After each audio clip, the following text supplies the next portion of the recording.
के नीले ब्रह्मांड का छेदन किया। बिरजा नाम की नदी थी, जब इसको पार कर गए और इस नीले ब्रह्मांड से 50 करोड़ हजार ऊपर 50,000 करोड़ किलोमीटर ऊपर जब चले गए, तब जाकर गोलोक धाम आया, जहाँ पर सूर्य का प्रकाश नहीं रहता, जहाँ पर चंद्रमा का प्रकाश नहीं रहता। स्वयं प्रकाश प्रकाशक राम हो, जो स्वयं प्रकाशित है, जिनसे सूर्य और चंद्रमा को भी प्रकाश प्राप्त होता है, ऐसे दिव्य धाम में पहुँचे। बिरजा नदी को पार कर दिया, क्योंकि बिरजा नदी में समस्त देवताओं ने देखा कि अनेक अनेक ब्रह्मांड उसमें तैर रहे हैं। तो प्रत्येक ब्रह्मांड के प्रत्येक ब्रह्मा होंगे कि नहीं? ब्रह्मा जब जाने लगे, दरवाजा पर एक गोपी खड़ी थी, उसने रोक दिया, आप भीतर नहीं जा सकते। तो प्रणाम करने लगे ब्रह्मा। ब्रह्मा को लगा कि शायद ये राधा रानी है। कहा, राधा रानी मैं प्रणाम करता हूँ। उस गोपी ने कहा, मैं राधा नहीं हूँ, मैं उनकी दासी हूँ, मेरा नाम सतचंद्रानना है। सैकड़ों चंद्रमा मिलकर उतनी सुंदरता इकट्ठा नहीं कर सकते जितनी सुंदर वो गोपी है। आप विचार कीजिए कि राधा रानी कितनी सुंदर होंगी। मैं राधा रानी से, श्याम सुंदर से मिलना चाहता हूँ। गोपी जाकर भीतर भगवान को बताई। भगवान ने कहा, आदर सहित ले आओ।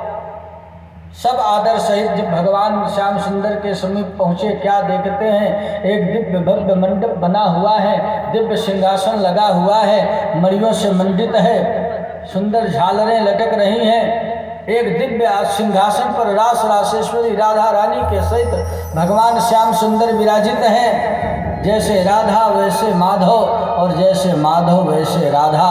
राधा ही माधव हैं और माधव ही राधा हैं। राधा और माधव में कोई भेद नहीं है। बड़ा अद्भुत स्वरूप है कि चेहरे सिर पे छवि मोर पखाउन के नथ की मुक्ता थरे। देखिए रूप कैसा है भगवान का। चेहरे सिर पे छवि मोर पखा, और राधा रानी बोले उनके नथ की मुक्ता थरे। फहरे पियरो पट बेनीत उनकी चुनरी के झमा झरे। रस रंग भिरे अभिरे है तमाल मनोरस ख्याल लिए लहरे। नित ऐसे स्नेह सो राधिका श्याम हमारे हिये में सदा बिहरे।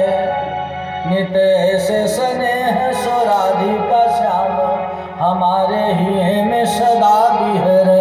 ऐसे सुंदर स्वरूप को देखकर पृथ्वी देवी राधा रानी के चरणों में गिर पड़ी। भगवान नारायण जब झुकने लगे तो द्विभुजधारी कृष्ण ने भगवान नारायण को हृदय से लगा लिया। पृथ्वी देवी चरणों पर गिर पड़ी।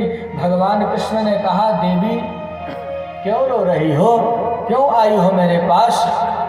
पृथ्वी देवी ने कहा, हे कृष्ण कन्हैया, हे प्राणेश्वर, हे हृदयेश्वर, अगर अब आपने कृपा नहीं किया तो अब मैं रसातल में चली जाऊंगी। क्योंकि नदी के भार को सहन कर सकती हूँ, पर्वत के भार को सहन कर सकती हूँ, वृक्ष के भार को सहन कर सकती हूँ, लेकिन देशद्रोहियों के भार को मैं सहन नहीं कर सकती। कंस ने अत्याचार मचाया है, अब आप मेरी रक्षा करें। भगवान ने कहा, चलो मैं ब्रज में प्रकट होकर के तुम्हारे भार को उतार दूंगा, कंस का संहार कर दूंगा। जैसे ही भगवान ने ब्रज में प्रकट होने का निश्चय किया तो सुखदेव स्वामी कहते हैं, राधा रानी को चक्कर आया, गिर पड़ी। क्या हो गया राधा रानी? राधा रानी ने कहा, कन्हैया आप जब ब्रज में चले जाएंगे तो ये गोलोक धाम सूना हो जाएगा, तो मैं अकेले कैसे रहूंगी? भगवान ने कहा, तुम अकेले नहीं रह सकती तो तुम भी चल करके बरसाने में अवतार लो, बरसाना में आप प्रकट हो जाओ।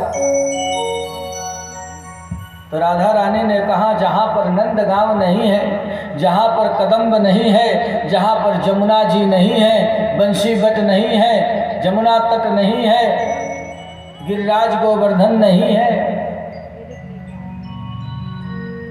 जहाँ पर मोर कुटी नहीं है वहाँ पर मैं कैसे अवतार लूँगी। भगवान ने कहा राधा ये जो ये जो गोलोक 84 है ना, ये गोलोक धाम की 84 कोष की भूमि श्री धाम वृंदावन में अवतार लेगी, प्रकट होगी। इसलिए वृंदावन की जो भूमि है वो गोलोक धाम से आई हुई है। ब्रज 84 कोष की जो परिक्रमा कर लेते हैं वो 84 लाख योनियों से मुक्त हो जाते हैं।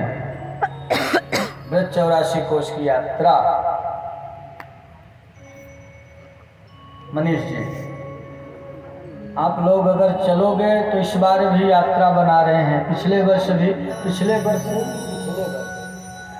ब्रज 84 की यात्रा थी। पिछले वर्ष तो कोरोना काल था, तो उस यात्रा में सब लोग शामिल होते हैं। आप लोग भी अगर शामिल होना चाहें तो उस ब्रज यात्रा में शामिल हो सकते हैं। एक सप्ताह 10 दिन की यात्रा रहती है, यहाँ से लेकर जाना वापस आने तक 10 दिन गाड़ी से यात्रा रहती है।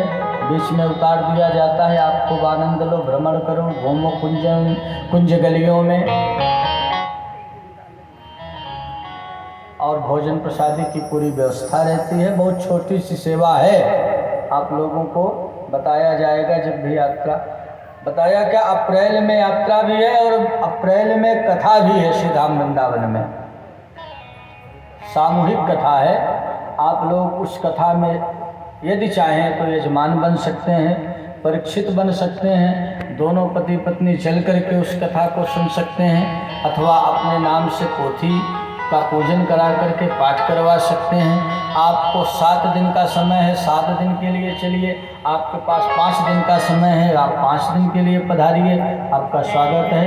एक बड़ी सुंदर कथा श्री धाम वृंदावन में बिहारी जी के पास अप्रैल में रखी गई है। आप सब उसमें सम्मिलित होकर अपने जीवन को धन्य करें। उसमें भी सेवा बहुत छोटी सी राशि रखी गई है जो आप पे कर सकते हैं।